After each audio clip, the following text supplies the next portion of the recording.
If you've been lucky enough to get your hands on a PS5, you'll know one of the best features it boasts is backwards compatibility, which allows you to play virtually every PS4 game on it, with many receiving numerous benefits thanks to the more powerful hardware. So in this video I'm going to run down 5 of the best PS4 games that take advantage of the PS5 thanks to unlocked frame rates and resolutions, and then 5 PS4 games that have had a full free PS5 update that really taps into the hardware even more, with features like ray tracing, 120Hz and DualSense support. Let's kick off with Sekiro Shadows Die Twice, which was many people's game of the year for 2019. Sekiro runs at 1080p on the base PS4 and 1800p checkerboard on the PS4 Pro, with the PS4 sitting at 30fps, although with bad frame pacing, and the Pro targeting 60fps but rarely ever achieving it, fluctuating between 40 and 50fps. On the PS5 the game still runs at 1800p checkerboard, but at a near lock 60, which makes a massive difference for a game like Sekiro, with its brutal difficulty level and precise timing when parrying. There's also a major benefit to the load times if you choose to install it on the PS5's internal SSD, which for a game where you'll die plenty, you'll spend less time waiting around in loading screens and more time in the action. Next up is a free-to-play gacha game, Genshin Impact. Genshin Impact borrows quite heavily from Breath of the Wild's art style and looks great for it, but its FPS has never been perfect, with frequent drops to the low to mid 20s at 1080p on the base PS4, and even on the Pro, it struggles to hold 30fps during hectic moments, albeit at a higher resolution. On the PS5 however, this less than ideal FPS is boosted to an almost solid 60fps. There are still drops, occasionally hitting the mid 50s when in combat with a lot going on, but overall, the experience is vastly improved. Number 3 is one of the biggest games of last year, Ghost of Tsushima.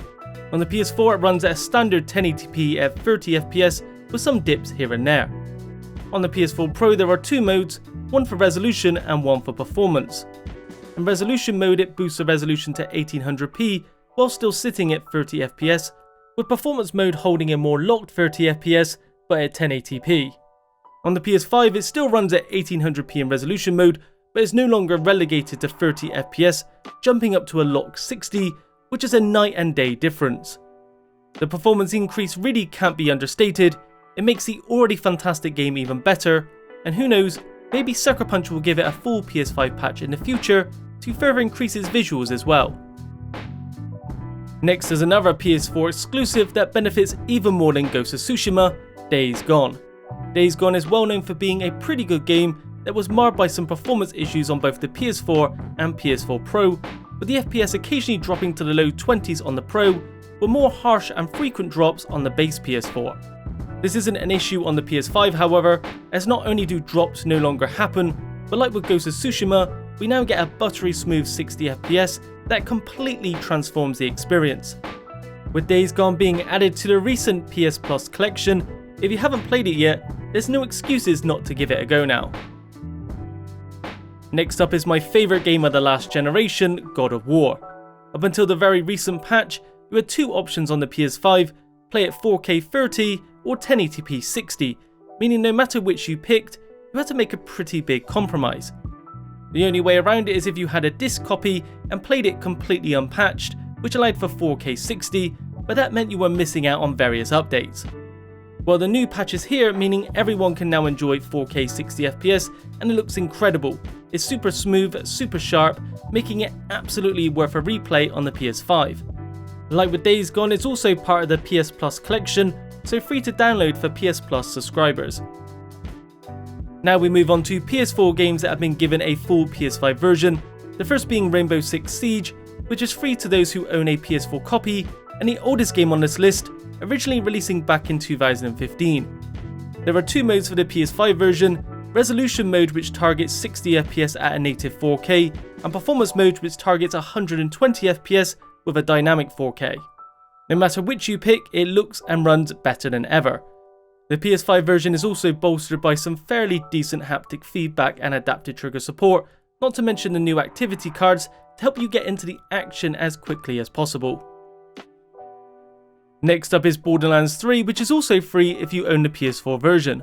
Borderlands 3 now runs at a native 4K at 60fps in resolution mode, which is a big leap over the PS4 Pro, where it runs at 1800p at a targeted 30 FPS in the same mode, but falls short with the frame rate being really unstable. So much so I had to switch to performance mode, which targets 60 FPS at 1080p, and even then, it's not a lock 60. Switching to performance mode on the PS5, it still targets 1080p, but allows for 120 FPS, which gives unrivaled performance. So Borderlands 3 on the PS5 is a massive upgrade in both resolution and frame rate, but it also includes DualSense support, improved shadows, and 4-player split screen. No Man's Sky has had a hell of a journey since its disappointing 2016 launch, progressively getting bigger and better patches that have turned the original bare bones experience into an incredible game, and a free PS5 upgrade for all owners is the icing on the cake. This PS5 upgrade not only gives you a silky smooth 60 FPS at 4K, but some decent adaptive triggers and haptic feedback support, much fuller, more detailed worlds, 32-player multiplayer, which is 4 times that of the PS4 version, and 3D audio support.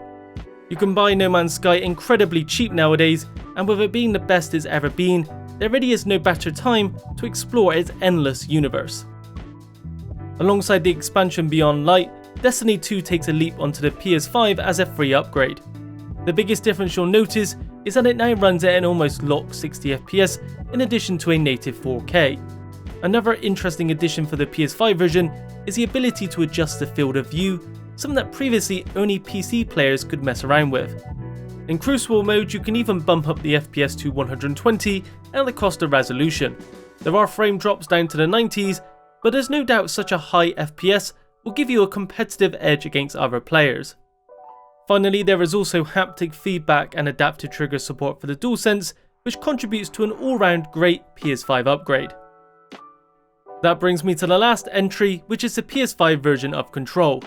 Unlike the others on this list, the PS5 version is only free if you own the Ultimate Edition, but it was a PS Plus game for February, so many of you who are watching will have it for free now. On the PS5 you have 2 modes. In graphics mode it runs at 1440p upscaled to 4K alongside ray trace reflections, which looks fantastic. And while it is limited to 30 FPS, it's a far more stable 30 than it ever was on the last gen. In performance mode you lose that awesome ray tracing, but it targets 60 FPS, which is incredibly smooth despite some small dips here and there. It also uses the DualSense's haptic feedback, adaptive triggers, and even the game help feature, which is something I really haven't seen too many PS5 games utilise yet, so that's a really nice addition.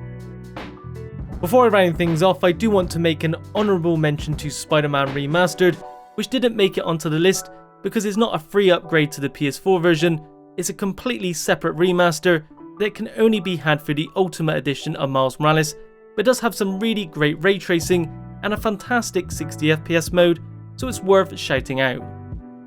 That's it for this video. If you enjoyed it, be sure to leave a like, subscribe and hit the bell icon for a notification each time I upload new content. Thanks for watching, and I'll speak to you in the next video.